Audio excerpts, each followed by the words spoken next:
ese aplauso es para los resistentes que están sosteniendo las 40 intervenciones, que es una barbaridad. Prometo ser breve, en homenaje a esa resistencia y a las ganas de brindis que quedan en los últimos que están acá.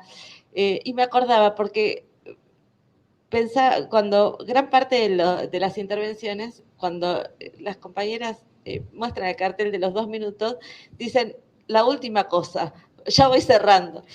Y me acordé del texto del cual quería partir yo hoy, que es un texto de una crítica literaria, que el texto, María Luis Prat, que el texto se llama No me interrumpas.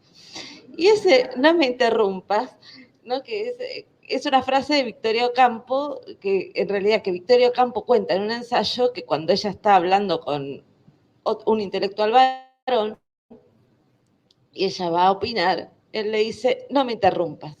Y esa frase, de María Luis Prat, que es una crítica literaria feminista, la trae para decir, bueno, ¿qué hablamos cuando hablamos de ensayo latinoamericano? ¿No hablamos acaso de algo que no sea un monólogo masculino respecto de qué es la nación y qué es la identidad latinoamericana? Y es muy interesante eso porque lo que ella hace es listar una cantidad de nombres. Dice, si yo les pregunto aquí, ¿qué damos quienes damos ensayo latinoamericano en esta facultad? ¿Qué nombres les van a sonar? Les van a sonar Mariátegui, Sarmiento, Martínez Estrada, Freire, Scalabrini Ortiz. Todo eso es lo que damos en nuestras materias sobre ensayo latinoamericano. Y entonces esta mujer, crítica literaria, viene y dice, ojo, ¿no había ninguna mujer en la ensayística latinoamericana? Esa pregunta es una pregunta que hace una crítica literaria feminista y nos la hace al campo de estudios del ensayo latinoamericano para decir, ¿qué pasa? Lo mismo que podríamos decirle a los compañeros que dan las teorías sociológicas, los padres de la sociología, no había otros textos en juego. Digo, esa es la discusión que vienen a poner los feminismos, porque también venimos a poner una discusión sobre los corpus bibliográficos, sobre las tradiciones, sobre los campos de conocimiento, sobre los métodos de conocimiento y sobre la posibilidad o no de seguir sosteniendo esquemas clásicos respecto de sujeto, objeto y toda la cuestión de las epistemologías.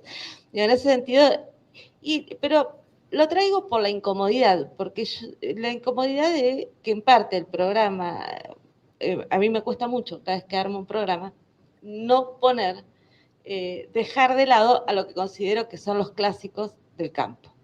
Aunque esos clásicos del campo estén marcados claramente por un criterio de valoración de qué es lo clásico, que es histórico, arbitrario, patriarcal.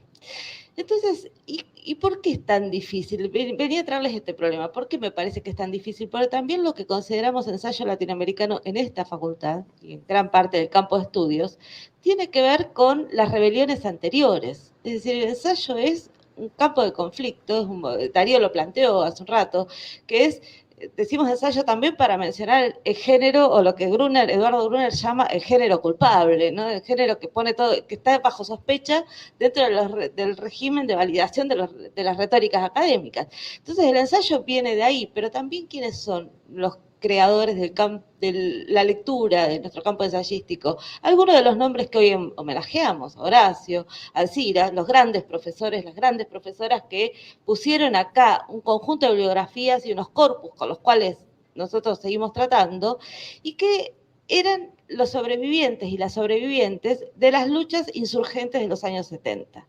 Es decir, el campo de la ensayística latinoamericana es también un campo absolutamente complejo y signado por la confrontación, signado por la politicidad, signado por la pregunta por la emancipación. Entonces es muy difícil a ese campo, construido por nuestros mayores, que lucharon plenamente por la emancipación, hacerle las preguntas de nuestra rebelión contemporánea. Es decir, porque tenemos que decir a esos y a esas que nos construyeron las bibliografías de los años 70, compañeros, les faltó mucho. Y le faltó mucho porque no están dando cuenta de la totalidad del conjunto de las opresiones. Y la totalidad del conjunto de las opresiones nos implica aceptar hoy los movimientos sociales que golpean a las puertas de nuestra facultad. Como en los 70 se aceptó en esas bibliografías, en las cátedras nacionales, el movimiento social que golpeaba las puertas de nuestra facultad contra las formas en que la sociología se había definido como sociología científica. O sea, ¿qué significa hoy aceptar ese golpe en la puerta? Digo, eso, yo creo que con Alcina no llegué a charlarlo, con Horacio sí, y lo charlamos mucho, qué significaba esto.